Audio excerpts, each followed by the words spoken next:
Hi everybody, welcome back or welcome to my channel. If you're new, my name is Zsuzsi.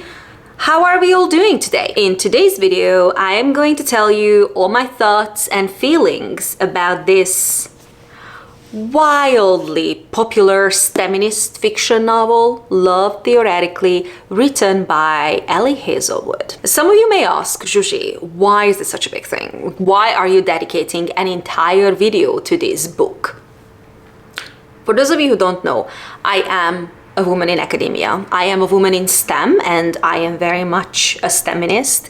And I've been doing research in 3 countries, 3 continents, I should say, for years. Honestly, I cannot even tell you guys how many years I spent in academia, easily 15 plus years. So I feel that I have experienced certain things when it comes to this industry. And for a very long time, I resisted reading Ali Hazelwood books.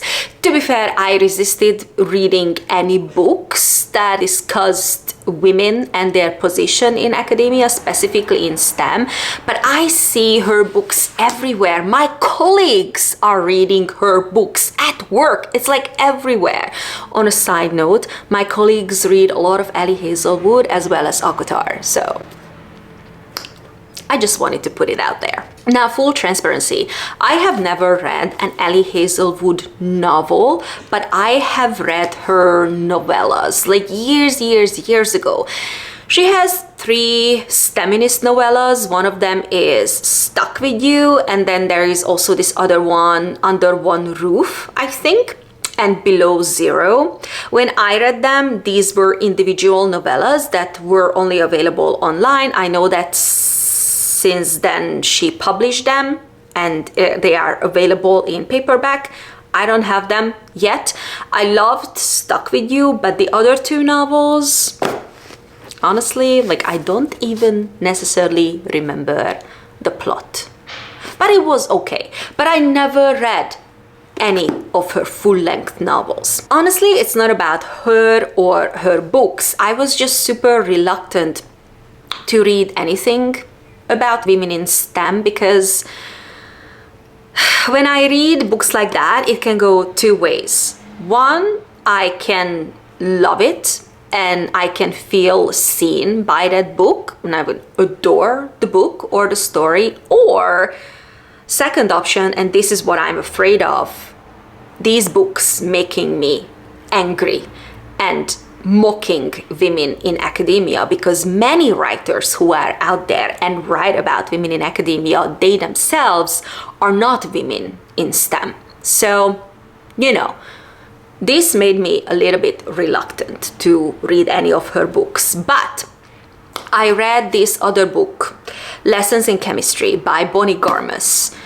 earlier this year. Was it January or February? I don't remember exactly, but I read that book, and Bonnie Garmus is not a woman in academia, and honestly, I liked that book. This book was not perfect, and honestly, I had issues with that book, but still, when I finished that book, it made me think. And it made me realize that I should be grateful for authors, regardless of their backgrounds, because they are highlighting the issues that women have in academia, and they sell a lot of books. I mean, Lessons in Chemistry and the Ali Hazelwood books, like they are selling millions of copies of these books. So many people read about these issues. So I did a background search on Ali Hazelwood, but wait, this just sounds criminal. I should say I did a little bit of research on Ali Hazelwood, and it turns out that this is her pen name, and she is a scientist. She is a professor in neuroscience. And also, she is basically hashtag life goals to me, because it's not enough that she is a professor in neuroscience. She is an immigrant. She was born and she grew up in Italy, immigrated to the US to do science here. She did her postdoctoral training, I believe, here in the US, and now she obviously works here. She is a wife and she is a best-selling novelist. A special shout out to her because she obviously writes these novels in English, but this is her second language, and I think that she did an amazing job. So just like I said, hashtag life goals. Now, I know that she has published so far 3 full-length steminist novels, and this is the latest one, this is the newest one, and the reason why I read this one over the other 2, I mean, I actually have 3 reasons for it. One, people who have read all her books think that this is her best work ever, so it was like, sold. Number 2, this takes place in Boston. And honestly, I need to read every single book that takes place in Boston. And number 3, the author herself said, and it is in the author's note, that this is the book that's the most academic book in her opinion, because she wanted to portray academia and the academic politics that are the part of our lives every single day. And apparently also this book is based on a true story. She changed the story here and there, but she was inspired by true events. So this book centers around Elsie. Elsie, who is a theoretical physicist. She teaches thermodynamics, but her dream job is a tenure position at MIT. Her paycheck is technically non-existent. Like, scientists do not make a lot of money. I don't know what people think about us out there, but we are not like the Elon Musk of the world, okay? And she has chronic disease. She has type 1 diabetes, I believe, and she doesn't have medical insurance because like her job doesn't offer medical insurance to her, and because of that she needs to make money somehow, so she offers her services as a fake girlfriend to certain clients. And she has one favorite client, and this client turns out to be the brother of somebody named Jack, who is basically her nemesis. Jack is an experimental physicist, and it's not enough that he is on the hiring board at MIT, so he very much stands between Elsie and her dream job. He also published a paper years ago. This paper ended up ruining the career of Elsie's mentor and also put a lot of fuel on the fire that already existed between theoretical physicists and experimental physicists. Now, Jack is a tall and muscular and very attractive and broody man. Apparently this is very typical for Ali Hazelwood to describe her male protagonists like that. And because this is a romance, I think we all know how Elsie and Jack are going to end up. Okay, but besides this being a romance, if I needed to summarize this book in one sentence, I would still say that this book is Elsie's self-discovery journey, because she is very much a people's pleaser, and this book is about her taking her life back. And I was very happy to see that, because I feel that women, we've all been there. Now, let's get to the review part of this video. And I am going to say this before I say anything, that I liked this book. Honestly, I loved this book. I don't think that this is the perfect book out there. No, but still I very much enjoyed it, and ultimately I am happy that I picked this up. Now first, let's discuss what I loved about this book, and then later on we can discuss the things that I did not like about this book that much. I loved that this book highlighted a lot of general issues in academia, including, but obviously not limited to, the low paycheck that we have, because we are definitely not overpaid. We are overworked, but not overpaid. the long and expensive education that we have to have. She also highlights the lack of benefits when it comes to, for example, students and trainees specifically. They usually don't get medical benefits. They don't really get a really nice contribution to retirement, for example, or the maternity leave is not exactly the best. And of course, she also touches on and have a discussion around the unnecessary fights that are between scientists, because unfortunately there are many scientists out there who's got this scientific ego, and unfortunately it is something that can stand in the way of true scientific discovery. And it's silly and it's unnecessary, and honestly we don't need it, but still it is very much out there and we have to deal with this on a daily basis. I also liked how she highlighted the issue of misogyny in STEM. Now, I know that no industry or no business is free of misogyny. She highlights the male dominance in STEM. She basically calls it a boys club. And just to tell you exactly the words that she used, because honestly, like, I liked it, she calls STEM an unequal hellfire for women. She also discusses in this book that typical male behavior in STEM, because they can be, and many of them are, incredibly entitled. Like, it's almost natural for them not to work because they know that they can just take the data from the women. And sometimes their behavior can be so incredibly possessive that this is what ends up pushing women out of academia. Reporting this toxic behavior is very hard because the system is changing. It is not changing very fast, but it is changing. But for now, it is still mainly protecting men. It's not protecting women. They don't get any protection. So overall, honestly, I am very pleased with this book, and I am very grateful for Ali Hazelwood for touching on these general issues in academia and in STEM and discussing these issues. I was like super happy to read about it. All right, now let's discuss the issues that I had with this book. None of my issues are actually serious. I think that these things just frustrated me, that's all. Now, first things first, the issues that I had with the book. It's not about the topic, it's not about the characters, but the book itself. One, honestly, I do not understand her humor. I think that she writes very well. And just like I said in the beginning of the video, I think English is her second language. And honestly, I think that the writing was top notch. But I don't understand her jokes.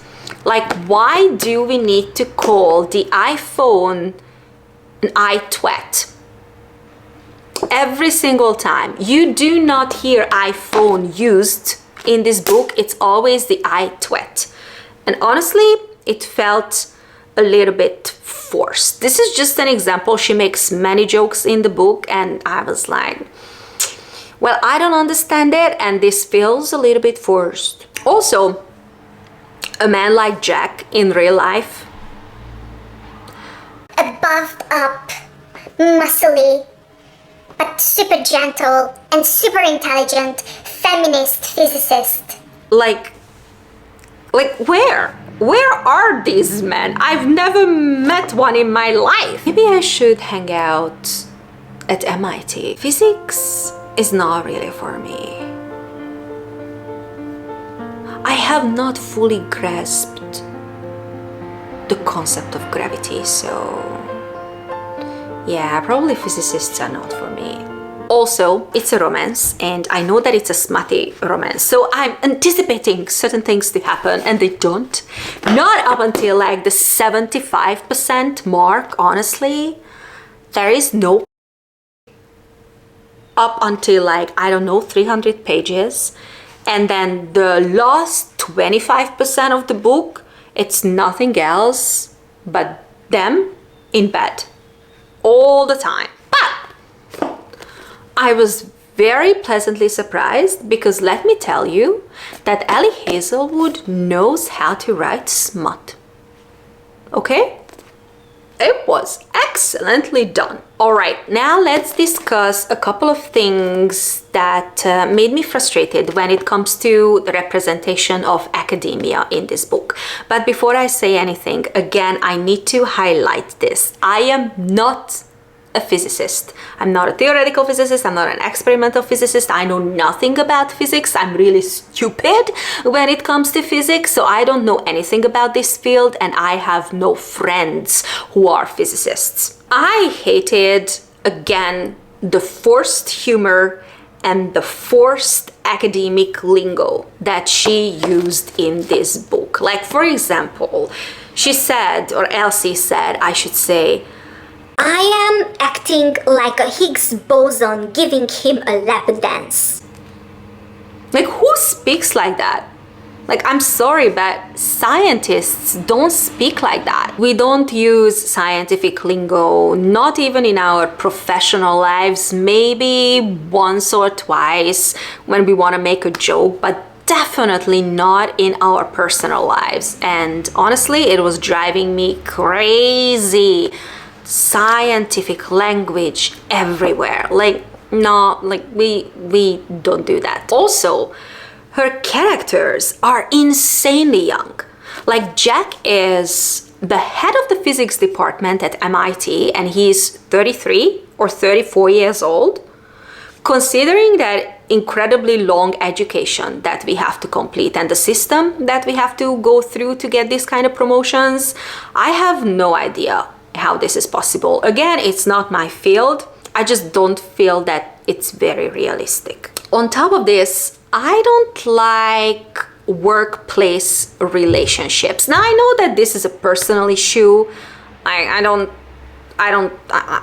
like them. I don't understand them. I don't understand like why, but especially if this workplace relationship is between a junior and a senior, oh, that's making me feel icky. I don't like that. I don't like it. Also, the whole interaction between Jack and Elsie is very unprofessional. Like, I understand that they are the romantic interest, so I get that.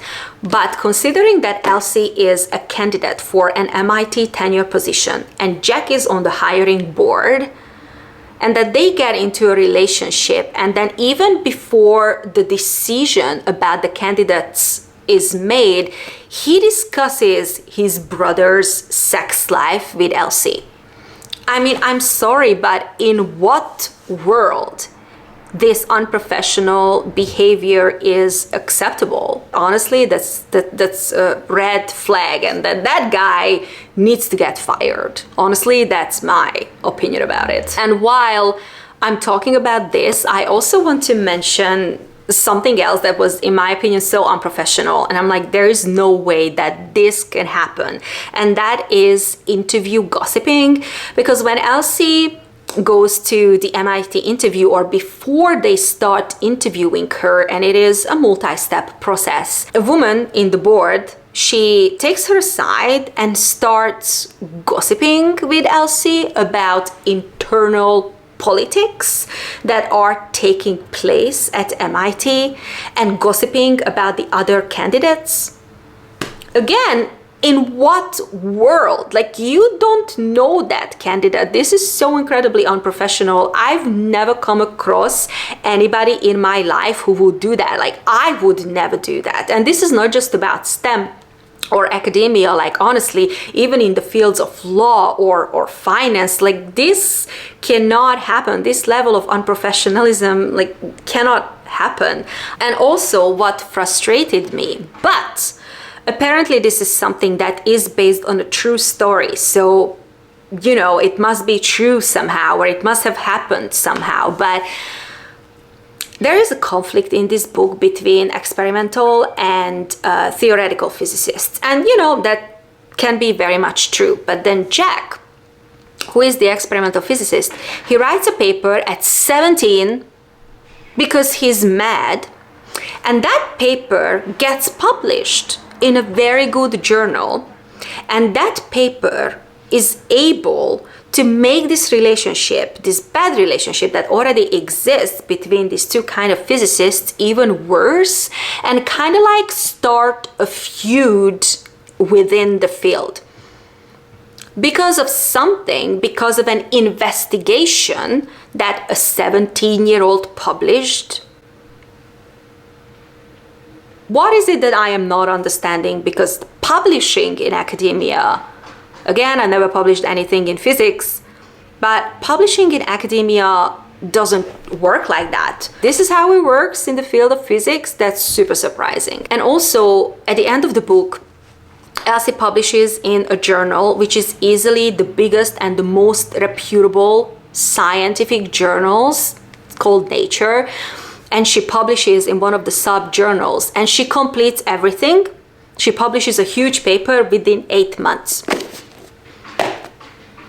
Considering that you have to write a paper, you have to send that paper in, it has to go through the initial checks, and then the reviewers have to review your paper, they have to type up the comments, you have to receive the comments, you need to answer the comments, you need to revise the paper, and then it goes back. It takes months.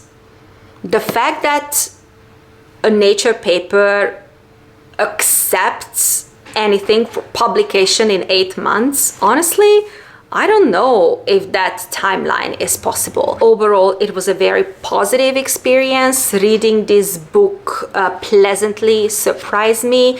I loved the plot, I loved the characters, I loved her writing, and just like I said in this video, and now many times, I am truly grateful for Ali Hazelwood for representing women in academia. I think that I will definitely check out her other books, maybe the other 2 books that she's published in STEM.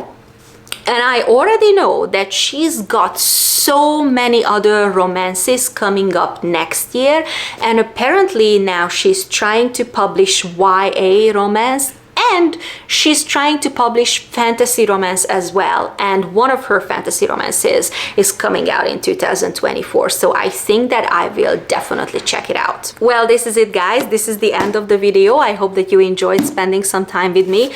If you are somebody who read this book or read the other 2 steminist novels that she's published, please let me know in the comments below. Tell me your opinions. Should I read it? Shouldn't I read it? Would I regret it or not? Because I know that those books are kind of like in the field of biology, so you know that's a little bit closer to my field, so maybe I will give it a try. Now hit share, like, and subscribe to my channel. If you haven't already done so, you are welcome here, and I see you soon in an upcoming video. Bye!